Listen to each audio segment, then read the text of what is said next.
আবারও স্বাগত একুশে বিজনেসের সঙ্গে আছে আমি সাহাত বিশিত। সরকার নির্ধারিত নতুন দামে বিক্রি হচ্ছে জ্বালানি তেল। পাম্পগুলোর সামনে মোটরসাইকেল ও প্রাইভেট কারের দীর্ঘ সারি। চাহিদা পূরণে বাড়ানো হচ্ছে তেলের সরবরাহ। জ্বালানি তেলের দাম লিটারে 15 থেকে 20 টাকা বাড়ানোর মধ্যে ভোক্তাদের মধ্যে রয়েছে মিশ্র প্রতিক্রিয়া। ফিলিং স্টেশনগুলোতে উপচে পড়া ভিড় লক্ষ্য করা গেছে। দীর্ঘ লাইনে দাঁড়িয়ে অপেক্ষা করতে হচ্ছে মোটরসাইকেল ও প্রাইভেট কার চালকদের। এদিকে দেশে জ্বালানি তেলের বাজারে সৃষ্ট অস্বাভাবিক চাপ সামাল দিতে আজ থেকেই সরবরাহ বাড়ানোর সিদ্ধান্ত নিয়েছে বিপিসি জানিয়েছে ডিজেল, অকটেন, পেট্রোলের বাড়তি বরাদ্দ দেওয়া হচ্ছে। অকটেনের সরবরাহ 20%, পেট্রোল ডিজেলের শতাংশ সরবরাহ 10% বাড়ানো হবে। সাম্প্রতিক সময়ে স্বাভাবিক সময়ের তুলনায় প্রায় 30% বেশি চাহিদা তৈরি হয়েছে। দেশের মোট জ্বালানি ব্যবহারের প্রায় 63%ই ডিজেল। অকটেনের ক্ষেত্রে সরাসরি ঘাটতি না থাকলেও চাহিদার চাপ বেশি। বর্তমানে দেশে প্রায় 29,484 টন অকটেন মজুদ রয়েছে, যা প্রায় 25 দিনের চাহিদা পূরণে সক্ষম।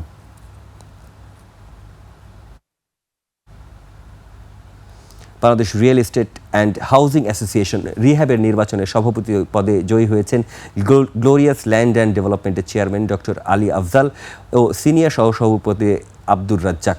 ঘোষিত ফলাফল অনুযায়ী সংগঠনটির সহসভাপতি 1 পদে মোহাম্মদ আক্তার বিশ্বাস নির্বাচিত হয়েছেন। সহসভাপতি 2 হয়েছেন আবু খালিদ বরকতুল্লাহ এবং সভাপতি 3 হয়েছেন AFM ওবায়দুল্লাহ। অর্থ বিষয়ক সহসভাপতি হয়েছেন ডক্টর হারুনুর রশিদ। চট্টগ্রাম অঞ্চলের সহসভাপতি পদে নির্বাচিত হয়েছেন মোহাম্মদ মোর্শেদুল হাসান। নির্বাচনী বোর্ডের সদস্য হিসেবে দায়িত্ব পালন করেন আব্দুল কাইয়ুম তালুকদার মনি ও হাজি মোহাম্মদ শফিকুল ইসলাম। চেয়ারম্যান হিসেবে ছিলেন জহিরুল হক ভূঁইয়া। আবাসন খাতের বর্তমান প্রেক্ষাপটে রিহাবের এই নির্বাচনকে গুরুত্বপূর্ণ হিসেবে দেখা হচ্ছে।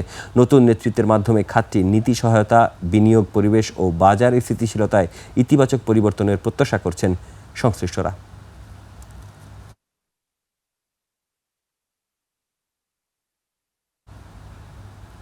আবাসন খাতের উদ্যোক্তাদের সংগঠন রিহ্যাবের পরিচালক পদে নির্বাচিত হয়েছেন টেরানোভা ডেভেলপমেন্ট লিমিটেডের ব্যবস্থাপনা পরিচালক এবং একুশে টেলিভিশনের ভাইস চেয়ারম্যান ও ব্যবস্থাপনা পরিচালক তাসনোভা মাহবুব সালাম। নবনির্বাচিত পরিচালক তাসনোভা মাহবুব সালাম বলেছেন, সবাইকে সাথে নিয়েই আবাসন খাতের উন্নয়নে কাজ করবেন তিনি। অনুপ পিয়ালের রিপোর্ট।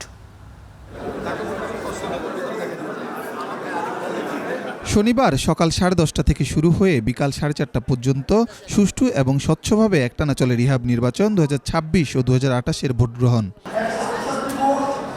রাত 11:30টার দিকে ফলাফল ঘোষণা করেন নির্বাচন কমিশনার। তাসনোভা মাহবুব সালাম 274 ভোট, 11তম স্থান দখল।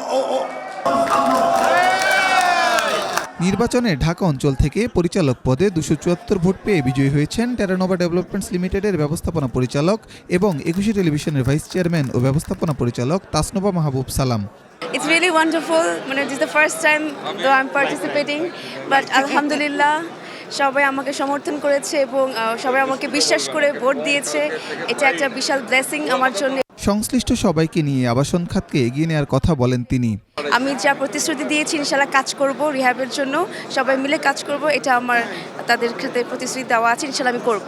আবাসন খাতের সংকট সমাধান করবে নতুন পরিচালনা পর্ষদ, এই আশাবাদ ব্যক্ত করেন একুশে টেলিভিশনের চেয়ারম্যান ও সিইও আব্দুস সালাম। ভালোভাবে ইলেকশন হয়েছে, স্বচ্ছভাবে।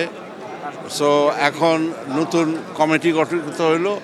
আমি আশা করি এই নতুন কমিটি এবং নতুন পরিষদ ভালো মানে রিয়েল এস্টেট সেক্টরে যে সকল প্রবলেমগুলো আছে সেগুলো সলভ করবে। কারণ ঢাকা মেগা সিটি, এখানে আবাসনের অনেক প্রবলেম আছে। সো আশা করি এগুলো তারা দেখবে। এবং এখানে আরেকটা বিষয় হচ্ছে যে এখানে প্রচুর কর্মসংস্থানের স্কোপ আছে। সো রিয়েল এস্টেট ব্যবসাটা যদি ভালো করা যায় এবং যদি গভর্নমেন্টের সহায়তা থাকে, নীতি সহায়তা, তাহলে এই সেক্টরে অনেক কর্মসংস্থান করা সম্ভব। রিহ্যাব নির্বাচনে ঢাকা অঞ্চলের 20টি পরিচালক পদের মধ্যে 11টিতে জয় পেয়েছে আবাসন ব্যবসায়ী ঐক্য পরিষদ। অনুপ পিয়াল, একুশে টেলিভিশন, ঢাকা।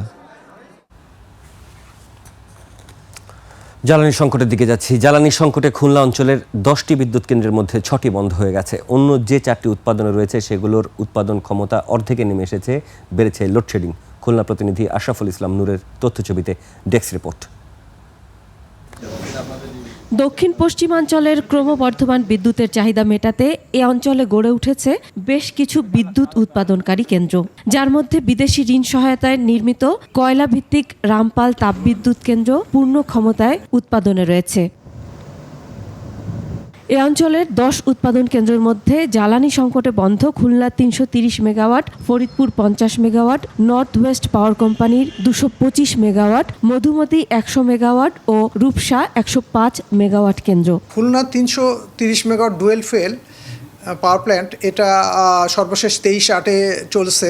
তারপরে আমাদের ফুয়েলের ক্রাইসিসের কারণে আমরা চালাতে পারছি না। পর্যাপ্ত ফুয়েল পেলে আমরা প্ল্যান্টটা চালাতে পারবো। গ্রীষ্মকালে এই অঞ্চলে প্রতিদিন গড়ে চাহিদা 1600 মেগাওয়াট। চাহিদা মতো বিদ্যুৎ সরবরাহ না পাওয়ায় শহর ও গ্রামাঞ্চলে 3 থেকে 5 ঘন্টা লোডশেডিং করতে হচ্ছে বিদ্যুৎ সরবরাহকারী প্রতিষ্ঠানগুলোকে। সামার শুরু একজনের লোড বাড়তেছে, আমাদের এখন লোডশেড আছে। বিশেষ করে ব্যবসায়ীদের সাথে আমরা যোগাযোগ করতেছি। ব্যবসায়িক যারা নেতৃবৃন্দ আছে তাদের সাথে যোগাযোগ করে দোকানপাটগুলো যেন 6টার পরে খোলা না রাখে। সংকট সমাধানে টেকসই পরিবেশ বান্ধব জ্বালানি ব্যবস্থা গড়ে তোলার পরামর্শ বিশেষজ্ঞদের।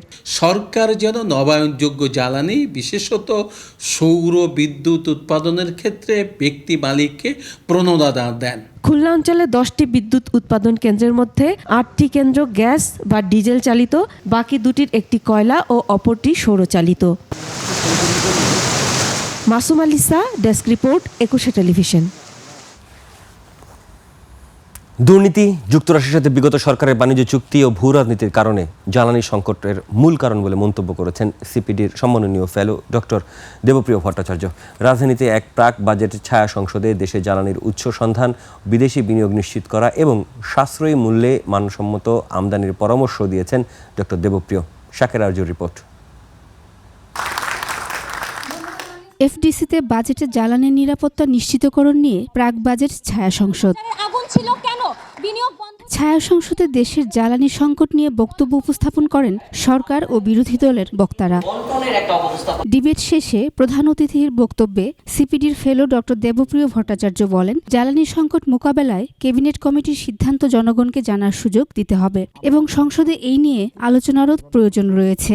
এই সংকটকে মোকাবেলা করার জন্য তারা যে পদক্ষেপগুলো নিচ্ছে সেগুলো জনমানুষকে জানিয়ে ওই লাইন ছোট করবে না পেট্রোল পাম্পের সামনে, তাহলে ওই ক্যাবিনেট সাব কমিটি আমার কি উপকারে আসছে। জ্বালানি খাতের দুর্দশা, বিদেশি বিনিয়োগ না আনা, বাণিজ্যে যুক্তরাষ্ট্রের সাথে চুক্তি সহ নানা সংকটের কথা তুলে ধরেন তিনি। মার্কিন যুক্তরাষ্ট্রের সাথে আমরা যে বাণিজ্য চুক্তি করেছে আমার বিগত সরকার যাওয়ার আগে শেষ মুহূর্তে, এই বাণিজ্য চুক্তি এখন আমাদের জ্বালানি নিরাপত্তার সার্বভৌমত্ব থেকে ক্ষতি সাধন করছে।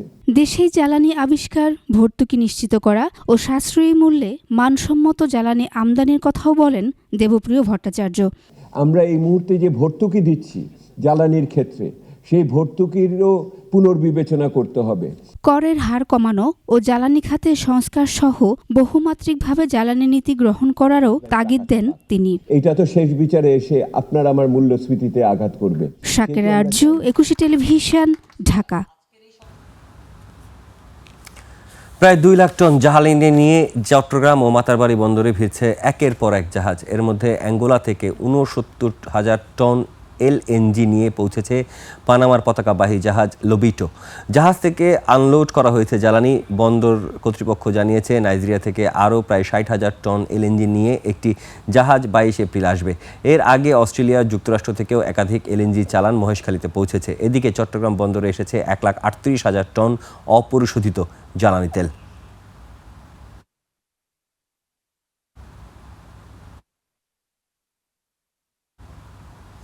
দর্শক, নিচ্ছে একটা ছোট্ট বিরতির পর দেশের অর্থনৈতিক পরিস্থিতি নিয়ে আমরা কথা বলবো policy think and economic research সেন্টারের চেয়ারম্যান মোহাম্মদ মাজিদুল হকের সঙ্গে। ততক্ষণ নিশ্চয়ই সঙ্গে থাকবেন।